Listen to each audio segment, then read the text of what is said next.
Good morning, good afternoon, good evening, and welcome back to Third Culture Convos, where third culture kids sit back, relax, and talk about the strange nuances that is the world today from a diverse perspective. Today's topic, is a continuation of a topic that we've talked about before, but it's something that I really want to talk to you guys more about because I don't think we all see eye to eye on this topic. And so in case you've been living under a rock,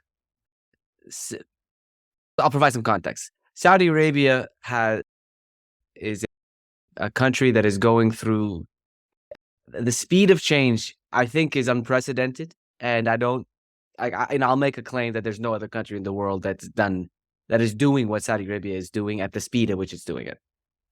I could be wrong, right? But I'm going to make that blind claim right now. Now, so just to provide some context, Saudi Arabia in like 80s, 90s, 2000s, it was the general deal was that there was a split in the function of who governed social issues and like what governed social issues within Saudi Arabia, and it was a sort of a more of a hardline Islamic, like Wahhabi uh, control. So things like there were stories and one of the big kind of stories is that if Saudis felt like they wanted to do anything fun or they wanted to live, they had to leave Saudi Arabia to do that. And this is very interesting to the way it is right now. And so once, as probably from the Ritz onwards, so everybody knows about the story about the Ritz and where it was a jarring switch to the status quo in Saudi Arabia. And that led to there was a vision called Vision 2030, which is Saudi Arabia becoming less dependent on oil as its main source of income and to diversify its economy. And multiple strategies were put in place to do that. And the country has very quickly moved on those strategies. And one of those strategies was to make Saudi a sort of a destination, not just for religious tourism, but for entertainment tourism and make it a real hotspot in the region. And the way they have done that recently is to open up the country, not just to foreign investment, but also to sort of foreign sports. So things like the golf league and the Saudi soccer league, and getting money into that in order to compete with the big leagues abroad. So with golf, it's I think the Masters, and with soccer, it's the European leagues basically. And so now there's been a lot of action right around this, and everybody's got an opinion. And okay, should I explain the opinion as well? Should I explain where the nuance is within the conversation? Because basically what it is, it's Saudis. It depends on who you are and where you are and what do you think about this. So what do you think about now Saudi using its power, its money, to increase the profile of Saudi sports by bringing in a bunch of big name players, a big name contract, everything's big, and to the point it's not just one player. When it was Ronaldo back in January, now it's Ronaldo and co. It's Benzema, it's Neves, it's Kante, it's most recently Henderson, it's Steven Gerrard, it's the who's who. Anyone available, anybody that's really available, that interested, you're welcome, more than welcome to come and join the Saudi League. They've purchased the top 4 teams in the country. The PIF has. And then a bunch of private companies have also purchased another 4. And so there's a lot of money going around. So the whole league in itself, it's not just like it's all tied to one club. There are 8 clubs. So it's not the France problem where you only have Paris having all the money and then everybody else. What are your thoughts about this as third culture individuals and as sports fans?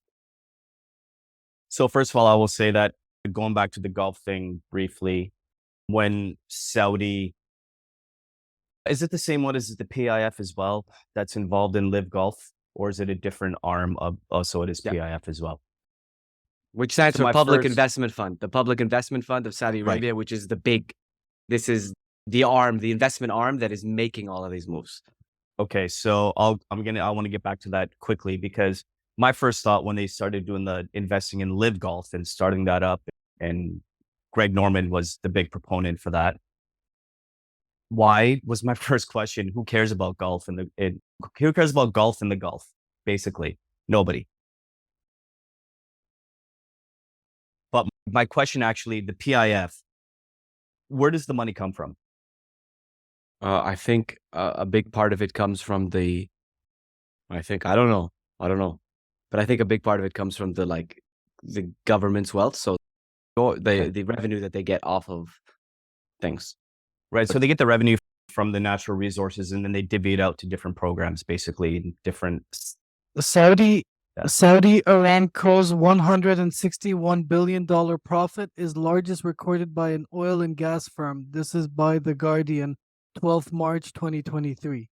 So Saudi Aramco, the oil and gas nationalized oil and gas company, made $161 billion in profit just in the quarter or 1 year or something.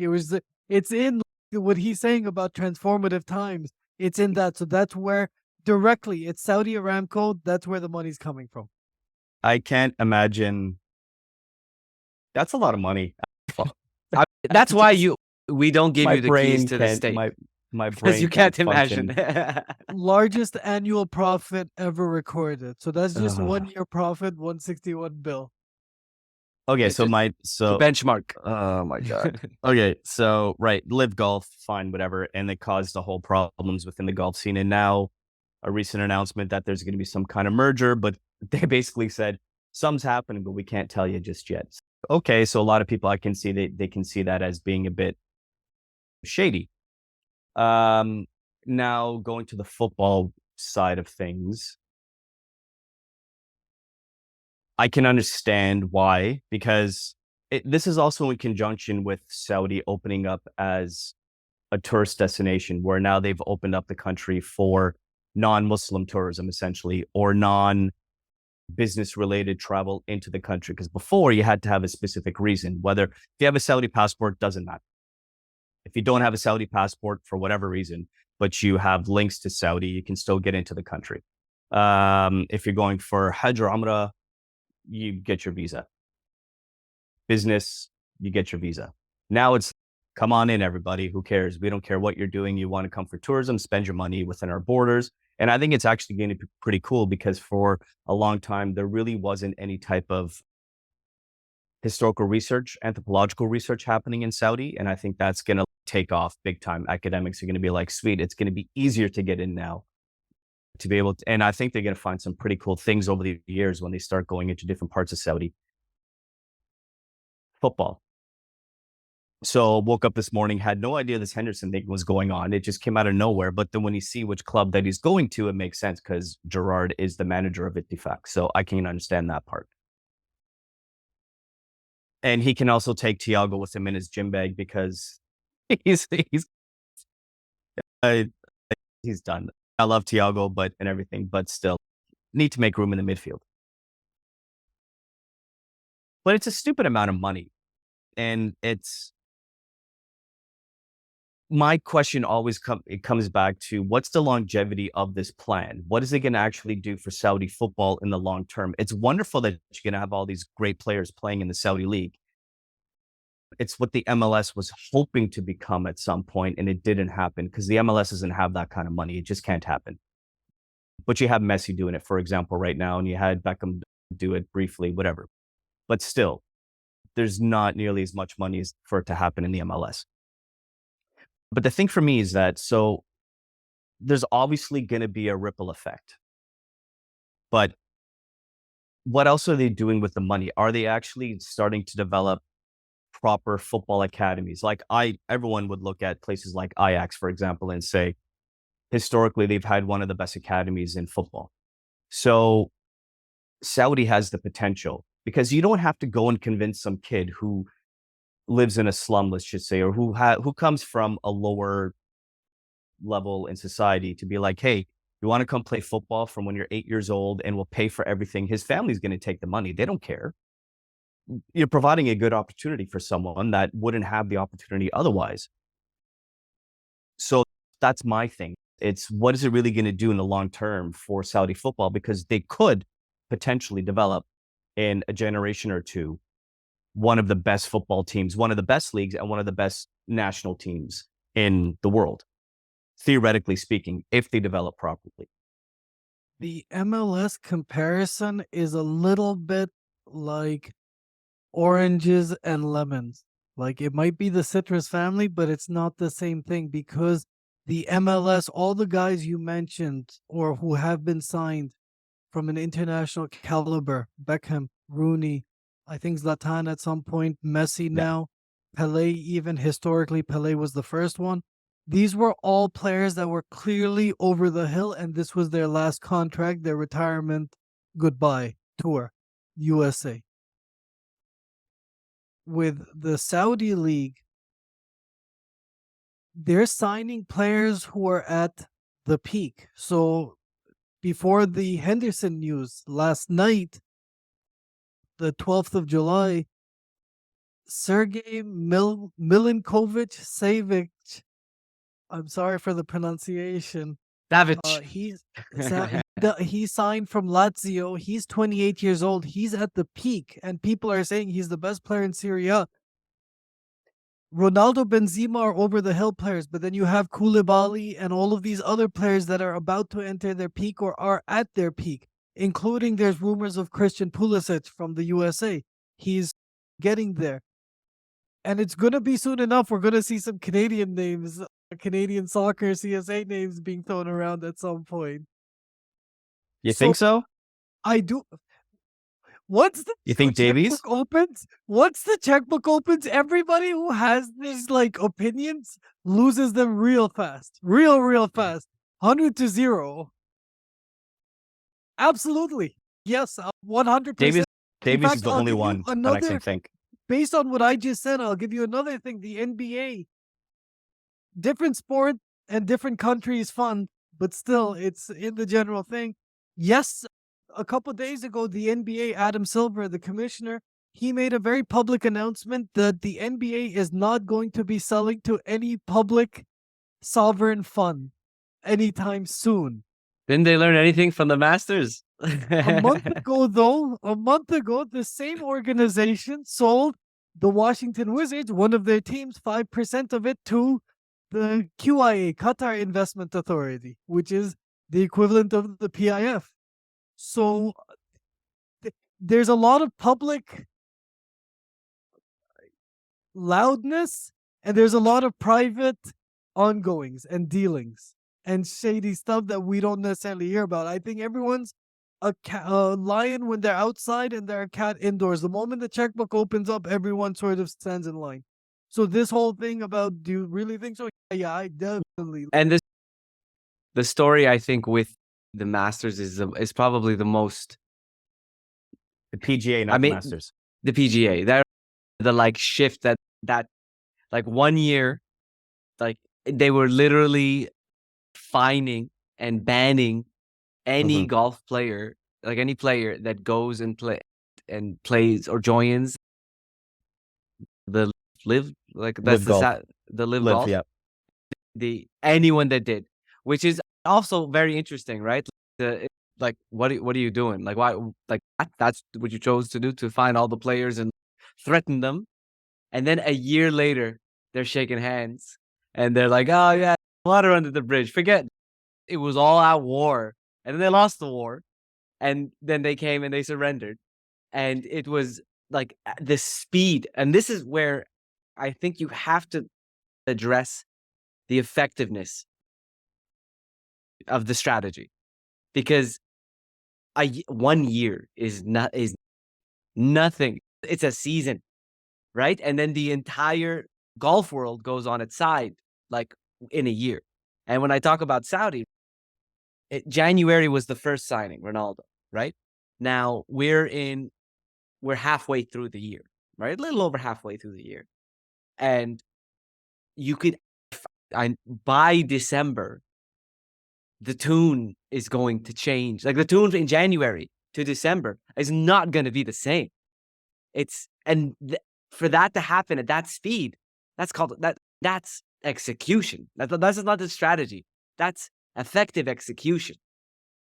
I see a political parallel from history here that completely off tangent quickly, but it's similar to what Jordan and Egypt did with Israel and signing peace with them. Lost a war twice, and they're like, screw it, we're done with war. Forget about war. Let's just develop some relationships instead. I get from a football purist perspective that these changes, people don't like change. So this old school establishment of football, they're not going to embrace, or in fact, they will be fighting all of these. The problem is hypocrisy starts because the establishment itself is very crooked. So who are you to say that, oh, this is too much money? When yesterday, Roman, we made this point last recording, when Roman came in with a check, you guys were happy to do it. So it's like, where is your standing exactly? The other thing is, in terms of the strategy. So Saudi, this is the beauty. It's a multi-pronged approach to getting 4 or 5. It's one solution, but 4 or 5 different answers. Yani, you're also getting. Before it was just business and Umrah Hajj packages with Saudi's tourism vibe. Now you're gonna get the world, because we have to remember the world does not view the world equally.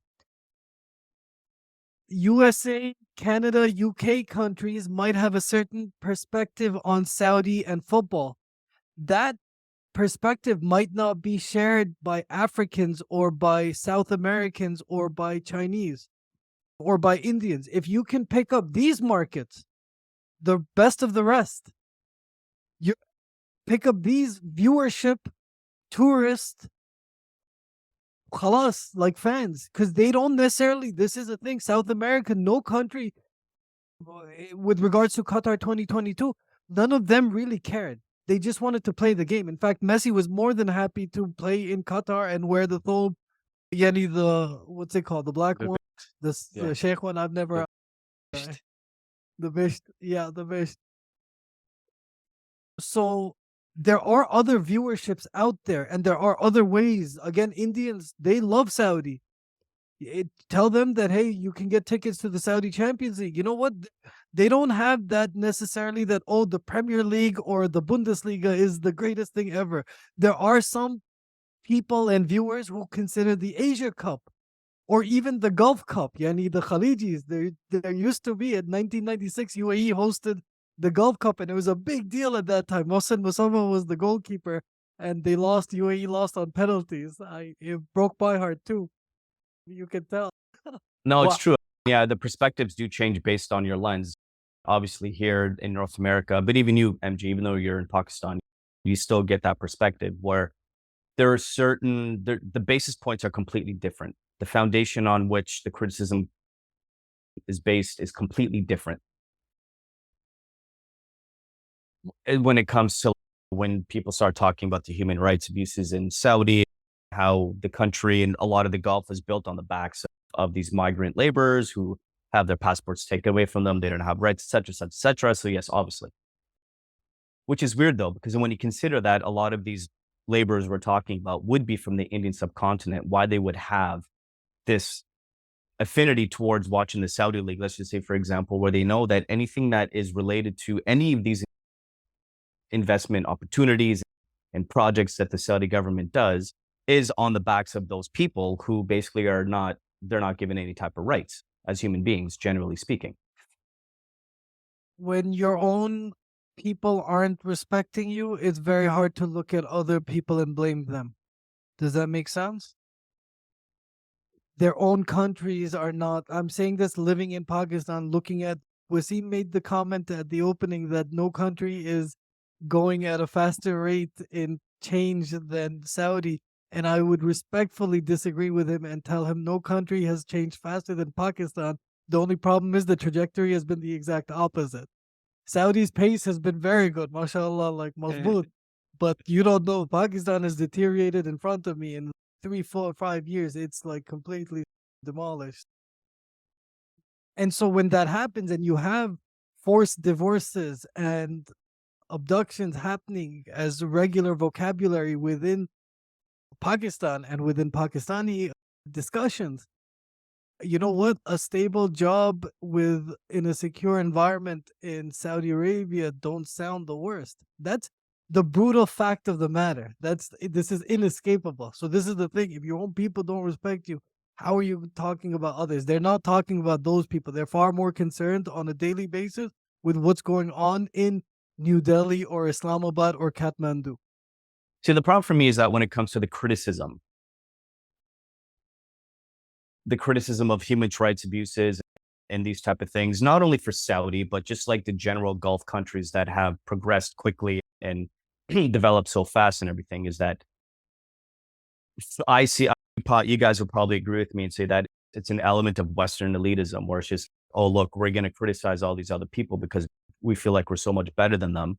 There is a basis for the criticism, but for me, it feels fake because of the fact that you only started to care all of a sudden or make a point about it all of a sudden when Saudi decides to start buying a football club in the Premier League, when they start buying these players to enhance their domestic league, when they decide to open up tourism for everyone and be like, oh, I'm not going to go there because they don't give rights to laborers and stuff like that. It's, you didn't even know about it before this became a topic. So I don't mean, actually, personally, Well, in that sense, I really don't care about the criticism at this point. This is the problem with being a Pakistani, Western Pakistani right now at this point in time, is that everyone's hypocrisies through the political sphere and Imran Khan, where there's a clear solid candidate and there's clearly like corrupt candidates, and the silence that has enveloped in the Western world and the fact that no one's saying anything, it's very difficult to process all of this, and it exposes hypocrisies very clearly and openly. See, the thing too is the other parallel is that the Saudi league has become such an easy target, like City has become in the Premier League, for example, because everyone calls City, for example, if you don't support City, plastics, they're fake. They're just living off of all this money.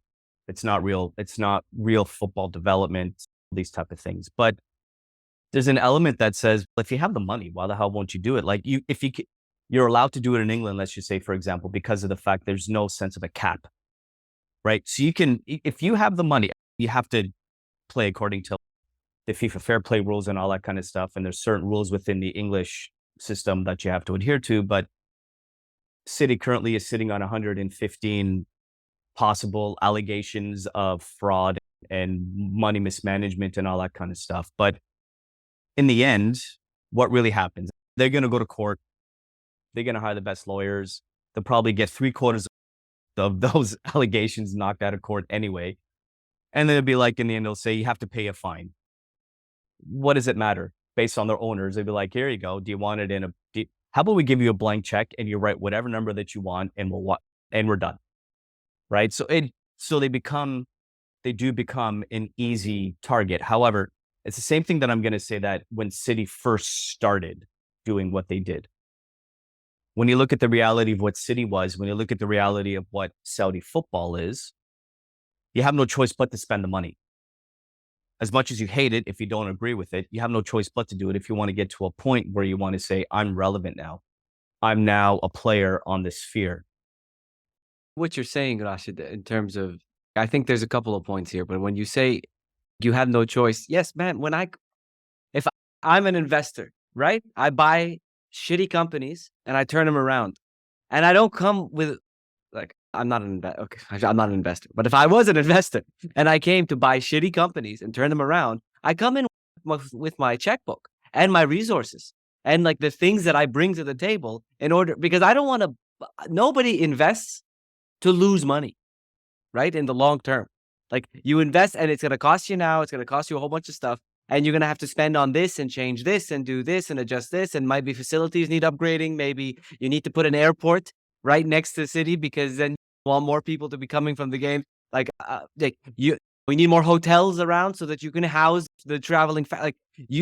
There's so much that requires upfront investment when it comes to trying to take something that you've invested in and taking it to the next level, or something that you own, or something that you do. So the fact that people spend money is, and then this ties to the other point that you said about the sort of Western elitism, and also it's just the appalling hypocrisy that comes as a result. Again, because it is appalling, and it's I think the one sticking point that's always been the issue when it comes to, let's say,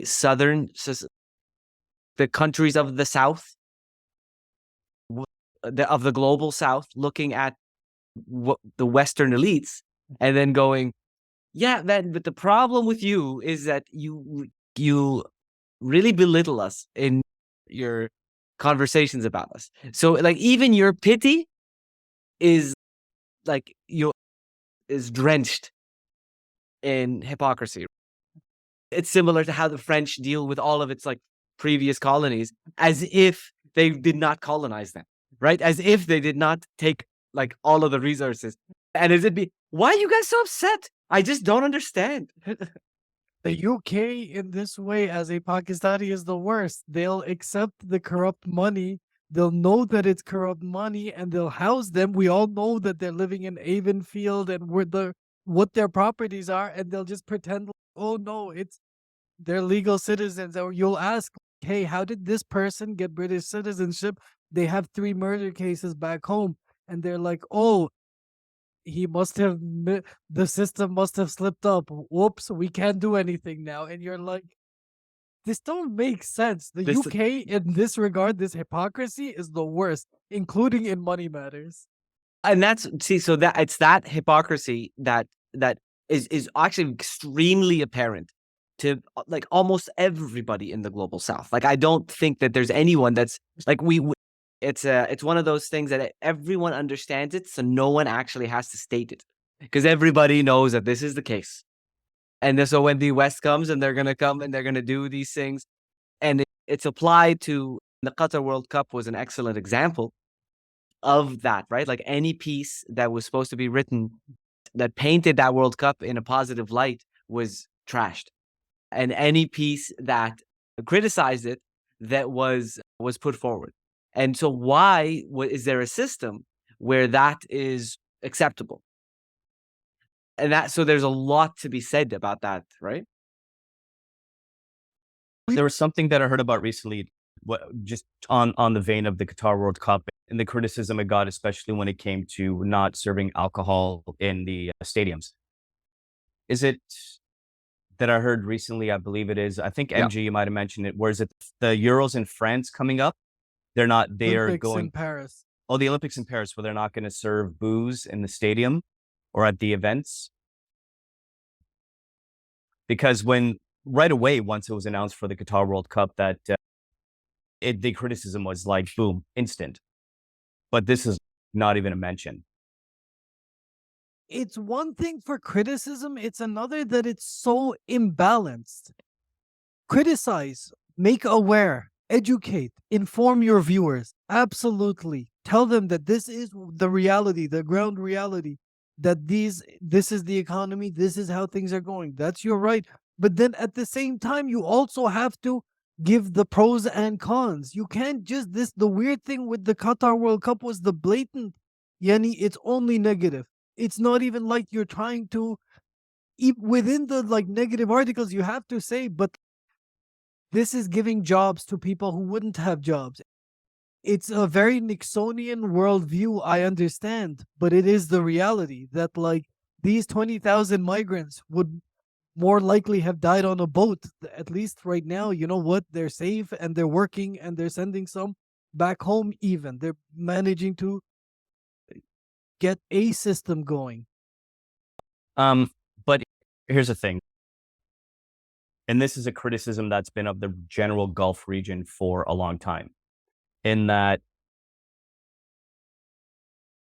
Watching now the Saudi League doing this, the PIF doing this in the Saudi League, it's perceived as fake progress.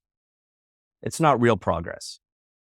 And the thing is that when it comes to, at least when you're going to talk about like the Western criticism side of things, that lens, there's more credence given to organic growth and organic evolution and development of, let's just say, athletes in general. So from that perspective, I see how a lot of people are like, screw it. It's fake. Who cares? It's fake. They're going to play the 2 seasons. They're going to leave. And what's going to happen after that? And it's going to freaking crumble. No, let me stop you there. Like when my answer here is Moneyball, right? Like when a team, like everybody's trying to get an advantage. And so this idea that it's like organic growth, and if it doesn't happen slowly and haphazardly, then it's not real, right? This isn't a tree. This is Inta, 1 second. No, but a His part of language, that speak as his well. language. 1 second. Yo, your own favorite MLB baseball, little baseball. That wasn't organic growth. That was forced growth when they let in Jackie Robinson. That was against the status quo. And they let black players into the league. Otherwise, they had a Negro baseball league for those people. So there wasn't organic growth that way. It was very much worlds collided.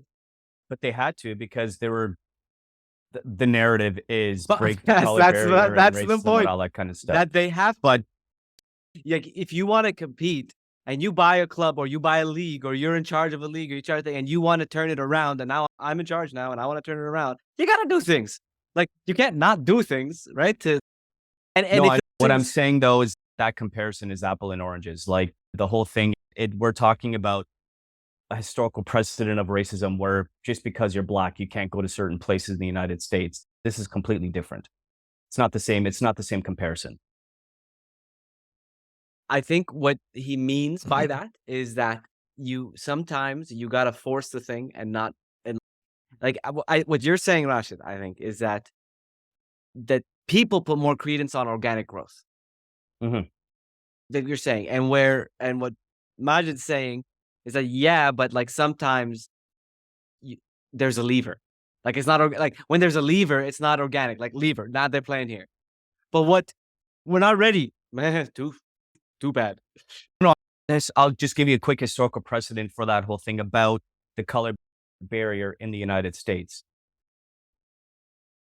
Babe Ruth essentially was banned from becoming a manager because of the fact that everyone knew at the time that he was going to start signing black players way before Jackie Robinson happened. And the United States was not ready for it. So yes, I understand. There has to be a lever, there has to be a catalyst, there has to be something that sparks this entire thing forward. And I completely understand that. But in terms of specifically within this discussion about spending a whole shitload of money and breaking the system of racism in the United States, all I'm saying is that it's really difficult to make the comparison. I'm just saying it's two completely different worlds. I think one of the things that like I want to bring up in this is that I think the West has a fragility complex, because I think this is the big thing is, right, like the West sees itself as the elite and it sees itself as the top, and any threat to that, and all of this Qatar represents a threat to that.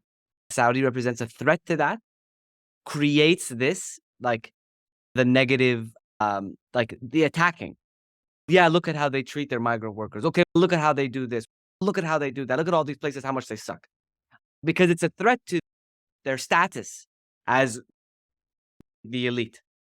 And that is indicative of fragility, right? Because when you're comfortably the best, like when you're comfortably on top, you don't. Well, let's say a lion does not worry about flies or something. Like there's a term like that. It does not worry itself about the flies. I think I'm sure it's not flies. I think it's something else. But that's lions don't worry about those things. And so if you're that, you don't live with that fragility complex, right? You're not like, oh God, I'm gonna take these flies out. These flies suck anyway, and they're so bad, and every time they try to get out, no, they don't. And so I think the fragility that comes with the West also is part of, because it's well, this ties up a lot of things, because the West right now, I feel like it's losing its mind in the sense that the world is really changing, and it feels like they're being left behind in the sense that they're the sort of, let's say, mental debates, or the debates that are ongoing in the West are things like they're talking about gender, they're talking about rainbows, they're talking about all of these things that if you go to the global South and you say, "Oh, that's what they're talking about over there," they're like, "What? What? Why? Did they solve everything? Is everything done and now this is it? Everything is done there? It's all wonderful?" And some things, yes, are better, but I think that's the thing. If you don't keep your eye on them, they start to get worse, right? Like, if you don't keep your eyes on, like, the housing crisis, the whole like homelessness, all of these kind of big issues, and you talk about which bathroom can people use, right? It makes it's such a jarring. You see what I'm saying? Yeah, because of where you're talking about, where they would say, why are they talking about that? Their discussion is going to be more surrounding economy. And this Yeah, yeah. entire thing is happening because of how China is basically working really hard to take over the world's economy, essentially.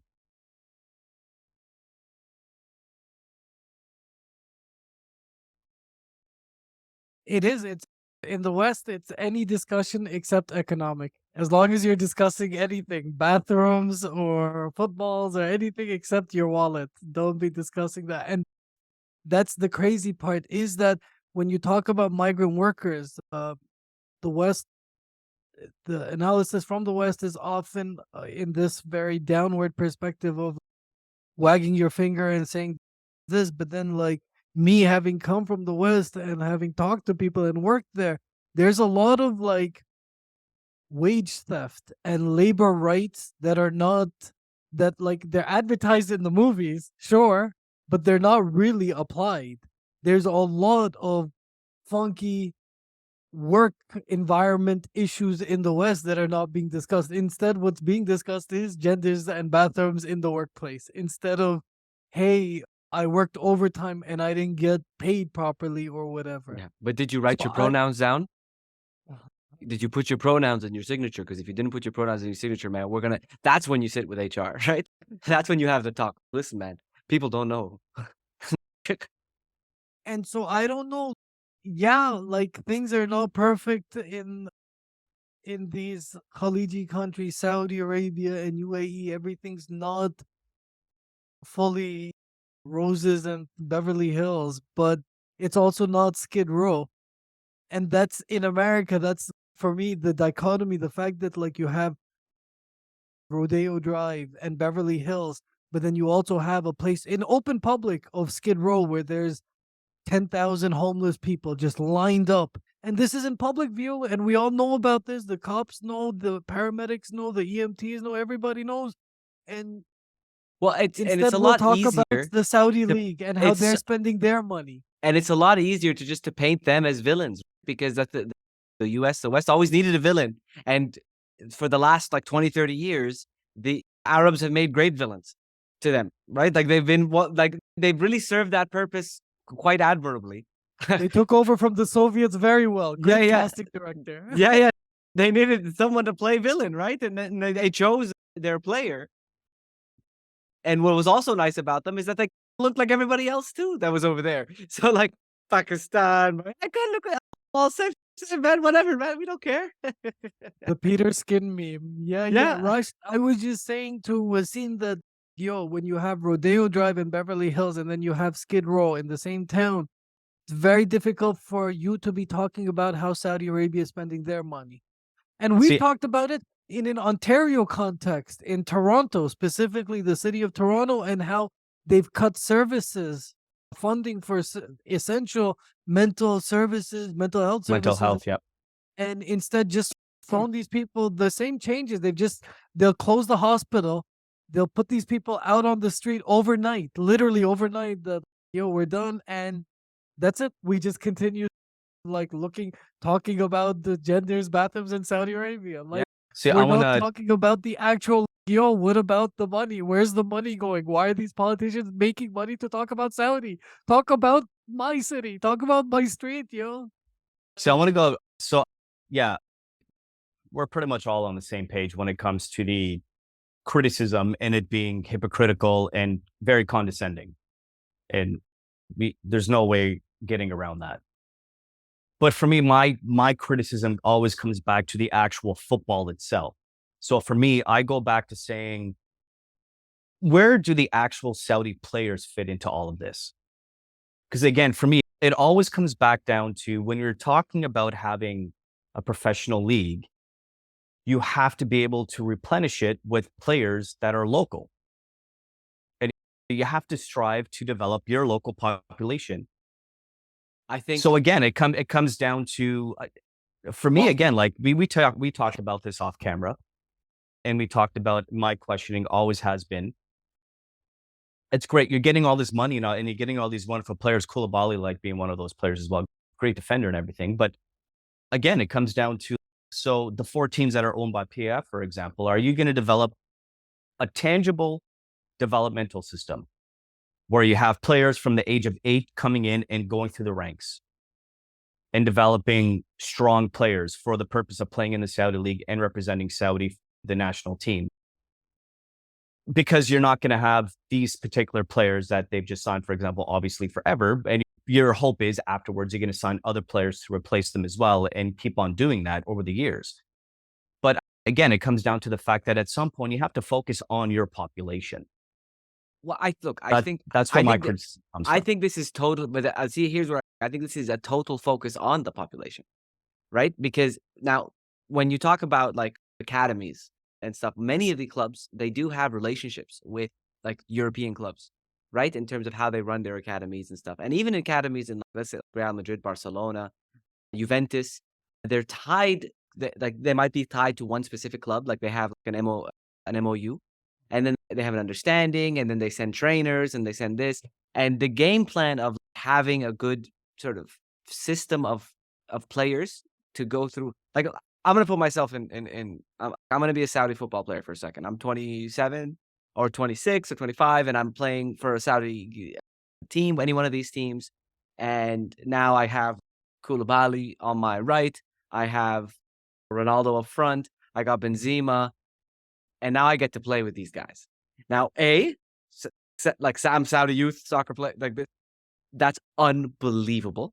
I will only benefit and gain from that, and I will only pass that on to my. So many years ago, one of the big sort of criticisms of Saudi players was that they didn't make it abroad. So they weren't able to go abroad, mainly because for a few reasons. I think one, the money in Saudi for a really good player, they could probably make more money in Saudi than they would in Europe because of just the level, right? So I'd rather be the big fish in a small sea than a small fish in a big lake. And so there was that piece that was there before. And so I think that strategy, and sticking with that strategy of, okay, you build up the league, you have Saudi players, but the problem was every time we took those Saudi players, because they're not tested with people outside of the country, we got creamed a lot. And then by bringing in these players, I think they actually do elevate the standard of the league, because you have every team's got 3 or 4, experienced professionals that will change how the players that are on the team right there, right now, how they play, how they communicate, how they eat, how they take care of their bodies. And those players are going to get older and are going to be the guys so Benzema may not live in Saudi Arabia forever. He'll probably play a couple of years and he's on his way. Ronaldo's going to play a couple of years and he's on his way. He's going to go back to Portugal or go back to his country, or they'll go back wherever. And I think the Saudis know this, but what they leave behind for the teams and for the players, and the players that aren't going to leave because they're Saudi, they have now gone up a notch, right? They've gone up a notch, and that notch will move down. And so now now I'm an 8-year-old Saudi with talent and I'm in the academy of Al Ittihad, oh my God, like Benzema's here. It's unbelievable. I can't believe he's here. This is something else.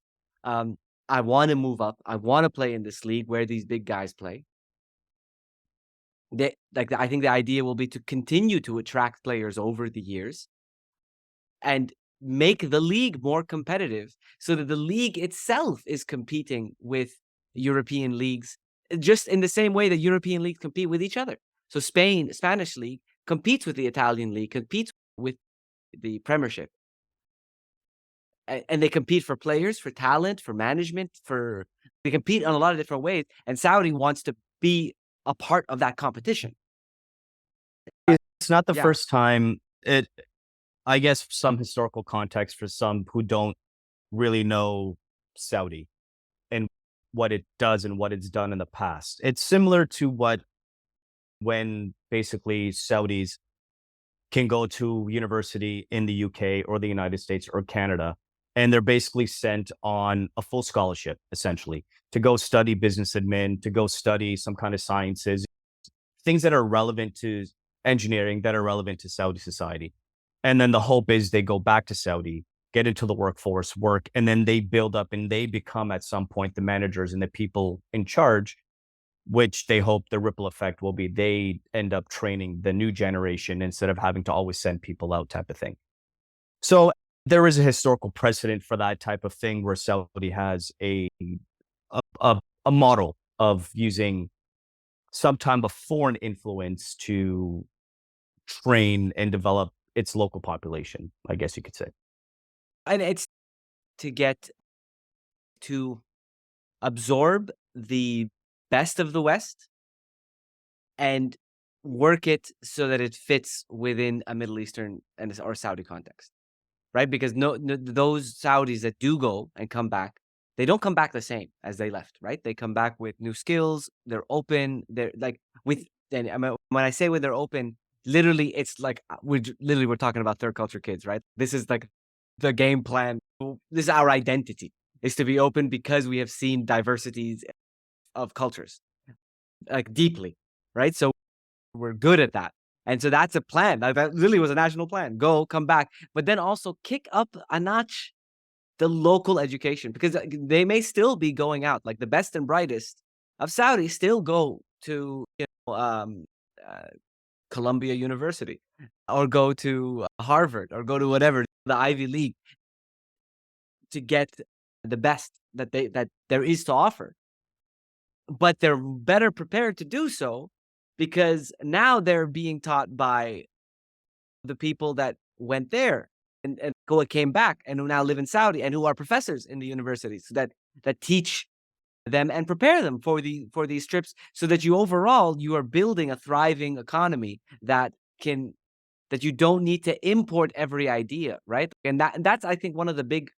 This is literally this is the big, like the McKinseys and the BCGs and the consulting groups. Like literally, their cash cow is to go to Saudi or any of these countries, right? And take on these huge consulting projects, make massive amounts of money doing so, but then like almost entirely like dependent on the local consultant, because they're the ones that actually know the context of what will actually work and what will actually won't work, and who have probably gone to school with the same dudes that are at McKinsey, that are at BCG, that are at PricewaterhouseCoopers, that are at all these places that are setting up contract. And that's been the game plan from the beginning. That's been Saudi for a while. I know consulting in Saudi, right? And people that worked in consulting in Saudi. And that was the big thing, was like, this guy's making quadruples for all the money, and I do all the work. And I do all the work because I'm essential to this plan, but they get all the money. They're having a great time.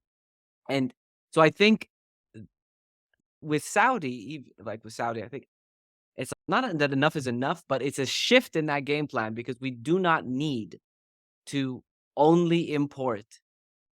Like, we got the brains. We did the groundwork, right? Like, We sent them abroad. We invested in our youth. And now we're what I think what Saudi's doing is creating an environment where Saudis can actually thrive. Because we talked about soccer, we talked about golf, but it's also like fighting, wrestling, martial arts. There are like boxing, the- uh, F1. Like Saudi's on the map when it comes to all of these sports, right? Soon I have a cricket. question. Soon cricket. Prediction. Soon Oh, You cricket. think so? Oh, cricket would As in local Saudis, smaller, actual smaller, Arabs doing their thing. smaller. I don't know about local like that. I'm just saying they're going to take advantage of the cricket scene, meaning they might Oh, build a do you stadium think and hold a tournament and call the world over, like Qatar style. do you But think they'll pump a bunch of money into the Indian Super League there? possibly IPL. Yeah, IPL, Indian Premier possibly League, buy sorry. a team there, like something to do. They're gonna I tennis, crickets, That's a good golf. idea. I think that's a really good idea because you do have a huge cricket fan base in the country, even though Thank they're you. not Saudi. Can you get me one of those sweet government contracts? Like, I got a write question a for you. paper. So if context, so you're a Saudi kid, you've never left Saudi. Your entire life is there. You're, I don't know, let's just say you're not necessarily from like the upper echelon of society. You're doing okay, but you're still struggling here and there. My question is, who in Saudi society would end up playing football? Like, how do you end up getting into it? Oh, I think Do you have to have money in the first place to get in? with the nice thing about soccer, I don't know if they have. I don't know. I would assume that they do. I don't know that they have, but they have like scouts, right? They'll have like local scouts. I imagine that watch, even though the leagues, like organized leagues at that level, there might be tryouts probably. Like you would try out for the league. There may be like some money. You may be able to get it if you were absurd. The problem is I don't know what a amazing 8-year-old looks like, right? I like even as a person that plays, that watches, that stuff. Like I'm not in scouting, so if I don't see, if I saw a bunch of 8-year-olds play, yes, there could be one that's like much better than all of the others, and then I go, okay, I want that one, and I've seen that. Like my son plays soccer with 6-year-olds, and there's one kid that's like just he's 6, but he's just so much better than everybody else. Does that make him like? I spoke to his parents, and they said that we're putting them in like a higher level soccer, where it's less of the imagination fun games, and it's more training drills, things like that. And I think with kids, if a kid really had the raw talent, and that's where the question is, I think with 6-year-olds, 7-year-olds, 8-year-olds, is do you have raw talent, and can you absorb new information to improve, right? Can you can you grow your game? And sometimes talent stands in the way of you being able to do that because you're so much better than everybody around you that you never actually had to try. See, And versus people that do try. I asked the question because outside, so Canada has a lot of grassroots level for certain sports, hockey especially. In the United States, pretty much everything. When it comes to amateur sports, they have money in everything, right? So that's why. But then when you look at countries like Saudi, for example, for a long time, there's been issues with grassroots level type of development. So that's why, again, I go back to how does this affect the actual development in the long term, generationally, of football in the country? And how would this change, let's just say, the recruitment process of kids who would potentially end up becoming future stars, let's just say? In Pakistan, we saw the cricket players, their backgrounds, their socioeconomic backgrounds have done a drastic change as time has progressed. In the beginning, from partition up to the 70s, it was mostly the elite people would be playing cricket, and they would be coming from elite backgrounds, meaning privileged backgrounds, moneyed people, including one Imran Khan. Same thing. He's from that moneyed class, privileged class. But then as time has gone and the contemporary team is mostly lower income people. Oh, my father was a cleaner or whatever, and I've made it on talent. So that profile can change over time. And so what you're asking for can happen if the game spreads enough, or it even becomes an option. The Khalij I grew up in and the Khalij Wasim grew up in, you go to your mama baba and you tell them you want to be an actor or that you want to be a sports star. They'll give you one ship for one side and the other ship for the other side, yeah? And they'll tell you hit the books and become a lawyer, doctor, engineer, khalas. Not even lawyer, actually. Lawyer is a very American concept. It's Yeah. doctor, wala engineer, bus. Do something with your life. This was never an option growing up when I grew up, where I grew up in Dubai in the mid 90s and not aughts. This was not an option. The Yeah. arts Yeah. or anything athletic was not an option. These kids, they can tell their mama, Baba, I want to be an actor because Robert De Niro is having a film festival here and I went and saw it. Or Jordan Henderson, I met him at the mall and he said that I kick well. I'm just saying these are like Well, crazy. and like- that's probably probably the most positive thing to think about what Saudi is now, is that it has, where all these doors were closed and shuttered and sealed and hidden, and you needed miracles to get to to what's that Chris Rock joke? Like you needed miracles to to fly where the white man could just hop to. Right? Like uh, the idea is that for us, yes, it was, those doors were not like they were. I did not know that was ever an option. That could have been an option that I could have tried, and even if I did, it's there was no way. And now with like right now, the ones that did it despite everything, they now reap the rewards, right? Like they now reap the rewards. The Saudi art scene, the Saudi film scene, the creative works. It's it's gr- it's the same thing that I said. It's growing. It's fast. It's big. It's bigger. And these doors, having these doors open, that's what leads to the speed of change. That's what leads to this, and that's why even when Saudi is criticized as a result of this, that's where like that elite. That's where we get that feeling where we're like, as soon as we start picking ourselves up, as soon as we start making things a bit better for ourselves, that's when the West comes down and starts telling me all of this shit about this and that and the other. That's when they all come start talking to me about this. And as soon as I start cleaning up getting up, making room, getting creative, getting this, suddenly, oh, no. Sit down, son. Sit down. But I'll still happily buy your oil. Yeah, just keep doing that and know your place, right? Because that's what we hear. Know your place. Because all we want you for is the oil anyway. Yeah, know your place. There's not really much you could do anyway. P.S. Who's also working, just who's also athlete, by the involved in way. the oil industry Yeah. as well. The same people that you're saying, nobody cares about them. It's not just the athlete, by the way. There's a lot of this economic benefit. So you have marketers and doctors, physicians who work at the sports clubs, right? When you put money into the player to make the organization a success, you're also trying to ensure that there's jobs created, like decent white collar, I think they're called white collar jobs, marketing, sales, accounting, finance, legal. And this is where you get that old generation or the generation of Saudis that went abroad to learn from the West. They come over and they can now do their marketing thing, and they combined with the in art scene, they can do something. The marketer knows the local artist, and then they loop in the club, and then they do some fancy thing with Henderson, and I don't know. But yani, there's a direct at home cultural impact, but then there's also an economic cultural impact, is all I'm trying to say. See, for me, in the end, like when it comes to the criticism and all that kind of stuff, and all they have is money and all, and it's fake and all, I'm like, that doesn't matter to me. I don't care, because you know what? That competitiveness has always existed in sports, period.